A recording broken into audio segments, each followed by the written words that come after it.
Olá pessoal, sou Leon Gossonato, professor de Geografia, Ciências Humanas e suas Tecnologias.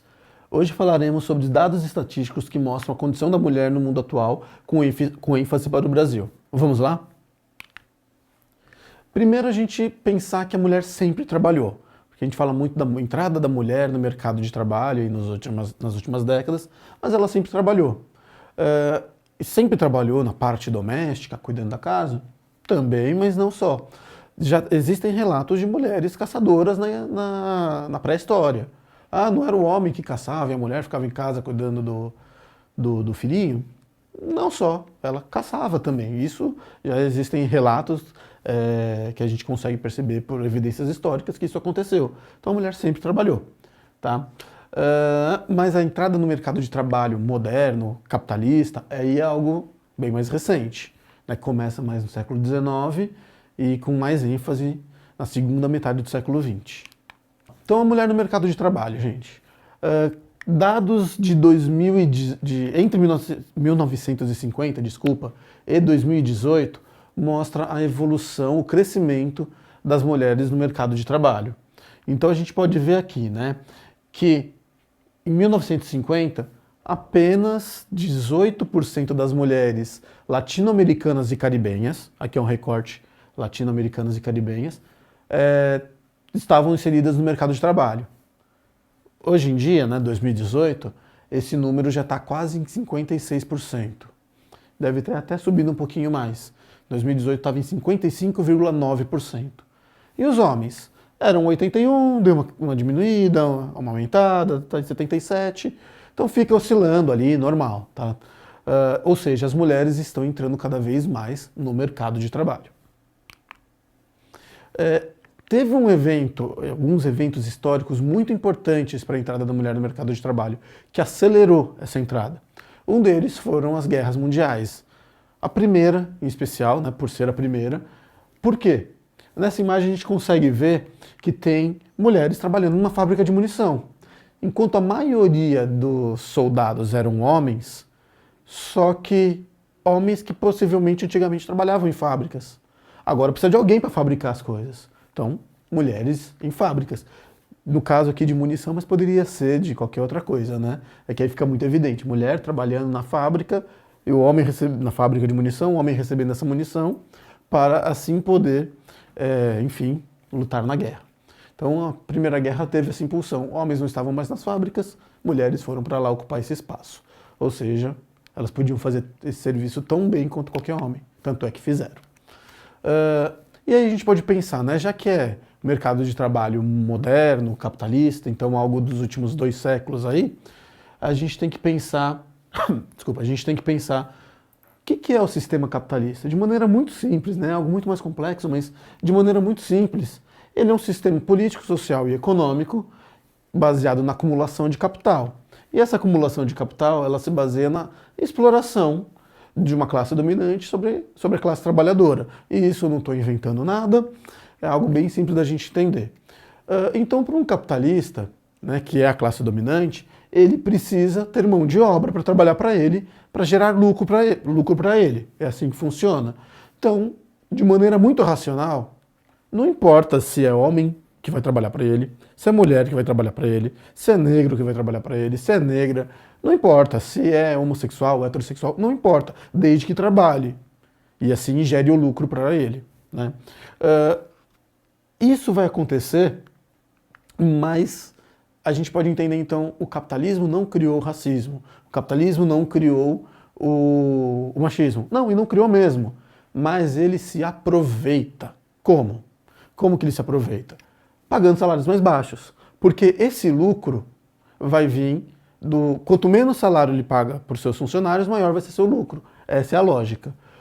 Já que mulher, negro, negra ganha menos, porque a sociedade é racista antes do capitalismo existir, então ele vai intensificar isso, vai pagar menos, tudo bem? Então o capitalismo não criou o racismo ou o machismo, mas ele se aproveita para pagar salários mais baixos, tudo bem?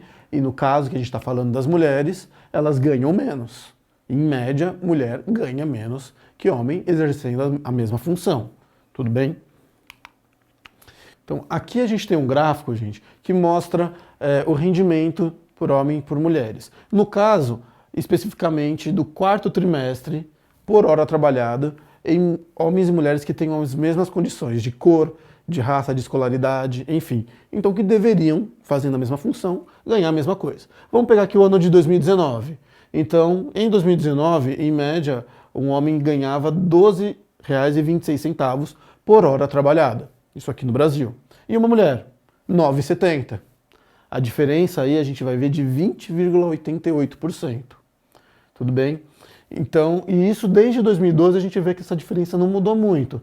De 22% lá em 2012, de 20,32% em 2021. Então essa diferença ela é real, ela existe, ela não é discurso político de A ou de B, tá? Ela é real. Então mulheres, de forma geral, ganham menos do que homens. Tá? E cargos de chefia, né? Posição assim, de liderança, de chefia, de gerência. Tem mulheres? Tem, mas a extrema maioria é por homens. Homens que são mais competentes, em alguns casos sim, em outros não. Simplesmente pelo fato de serem homens, de serem profissões masculinas. Por exemplo, engenharia é um caso assim. Conheço o caso de muitas mulheres que não conseguiram ser engenheiras porque só tinha homem e elas se sentiam mal naquele ambiente, sofria assédio muitas vezes. Então, cargos de chefia é muito comum que seja mais homens do que mulheres. E aí a gente vê esse dado aqui. Vamos pegar de 2017. Vamos pegar de 2003, desculpa. 68% dos cargos de chefia eram homens e 31 mulheres. Essa diferença está diminuindo, isso é um dado positivo, mas ainda 57% dos cargos de chefia em empresas ainda é masculino. Se está diminuindo, significa que as mulheres têm a mesma capacidade gerencial, administrativa, de chefiar que um homem, né? Então, e por que está melhorando? Melhorando, no caso, assim, as mulheres estão conseguindo atingir esses dados melhores para elas e para todos, na verdade. Por que está melhorando, gente? Porque a gente tem que parar para pensar que a média de anos de estudo das mulheres nas últimas décadas está superior aos dos homens, tá? O porquê disso? Acho que ninguém sabe explicar o direito. Talvez os homens entrem no mercado de trabalho um pouco mais cedo, pode ser, mas as mulheres estão estudando, em média, um ano a mais, tudo bem? Essa diferença salarial, ela ocorre por gênero, mas também por cor da pele, né? Então, o homem ganha mais que a mulher, o homem branco ganha mais que o homem negro, a mulher branca ganha mais que a mulher negra, enfim. Então, a mulher negra, nesse caso, é a que vai estar mais por baixo, assim, para usar uma palavra mais delicada, né? Porque ela vai ganhar menos por ser mulher e por ser negra. E isso a gente consegue perceber nesse gráfico aqui. Essa razão que tem entre mulher preta ou parda e homem preto ou pardo tem uma diferença de 79%. O homem preto ou pardo ganha, vai ter uma diferença de 79%. Mulher e homem, no geral, independente da cor, 78%. Agora, quando a gente vê mulher branca e homem branco, essa diferença cai um pouquinho. Ela ainda existe, ainda é alta, mas cai um pouquinho. Agora, entre homem preto ou pardo e mulher branca, também é uma diferença muito alta, de 74%. Agora vamos lá para o último. Mulher preta ou parda e homem branco. Significa que a mulher preta ou parda ganha só 44% do que um homem branco. Ou seja, quanto menor, pior nesse caso. Tudo bem, gente? Então, uma mulher preta ou parda ganha 44% do que um homem branco ganha. Então, ganha menos da metade. 50% seria a metade, ganha menos da metade. Vamos subir um pouquinho aqui, ó. Entre homens pretos e pardos e homens brancos, um homem preto ganha 56%, um pouquinho mais que a metade do que um branco. Agora, quando é uma mulher, ganha ainda menos. São números complicadinhos de entender, mas ao mesmo tempo é fácil a gente perceber o quê? A mulher, ela ganha menos, e se ela for negra, ela ganha ainda menos. Mulher no mercado de trabalho, a gente tem que pensar o quê?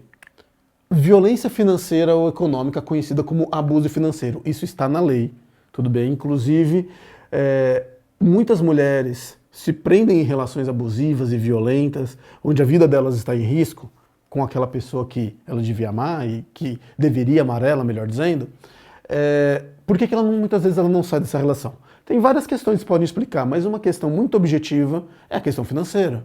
Muitas precisam do dinheiro daquele marido, daquele esposo, enfim, porque ou ela não trabalha, porque ela cuida dos filhos, não trabalha fora, melhor dizendo, ou porque o salário dela é tão pouco que ela sozinha não vai dar conta.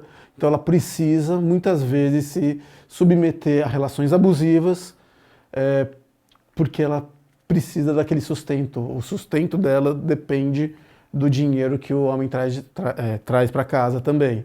Tá? E homens que fazem isso, que usam desse poder para poder mandar e violentar suas mulheres, isso se chama violência financeira ou econômica. Isso é crime. Tá? Isso é uma forma de abuso, isso é crime. Dupla jornada, como eu falei lá na outra aula, a dupla jornada é o fato, que essa imagem mostra muito bem pra gente, a mulher trabalhar tanto em casa, nas tarefas domésticas, quanto fora. Então ela trabalha 2 vezes, enquanto a maioria dos homens trabalham apenas fora de casa. Que mais que eu ia falar? Redução da natalidade. Cada vez mais as mulheres estão pensando em não ter filhos, por causa dessa dupla jornada. Enquanto agora eu vou falar com os homens, gente. Enquanto a gente não perceber que a gente faz parte da família, que quando a gente lava uma louça a gente não está ajudando, a gente simplesmente está sendo um homem funcional adulto, que a gente tem que. A casa é nossa, a gente faz parte daquilo, não é uma ajuda. Enquanto a gente não perceber isso, eu acho que muitas mulheres vão pensar em não ter filho, porque é uma carga dupla muito, muito pesada. Tudo bem? Então isso está sendo, a entrada da mulher no mercado de trabalho está refletindo nessa redução de natalidade. Ah, então tira as mulheres do mercado de trabalho. Não, elas têm que fazer o que elas quiserem, né? E elas têm o direito de ter essa autonomia, assim como nós. Tudo bem? Então agora foi um homem falando mesmo. O homem é responsável por dividir as tarefas domésticas e não tratar como auxílio quando realiza uma tarefa. É exatamente o que eu falei para vocês, gente. Quando eu, na minha casa, lavo uma louça, eu sou casado com uma mulher. Quando eu lavo uma louça, eu não estou ajudando. Eu estou fazendo o que qualquer pessoa tem que fazer na sua casa, lavar a louça. Os dois lavam, aí divide as tarefas. Senão fica muito, muito complicado essa questão da mulher ter essa dupla jornada. Tudo bem? Que mais? Algo que vem ajudando muito as mulheres a poderem se planejar melhor. Métodos contraceptivos. Por exemplo, a pílula anticoncepcional. A pílula anticoncepcional ela é importante por quê? Porque antigamente qualquer não, né? Mas era quase que qualquer ato sexual tinha grande chance de resultar em gravidez.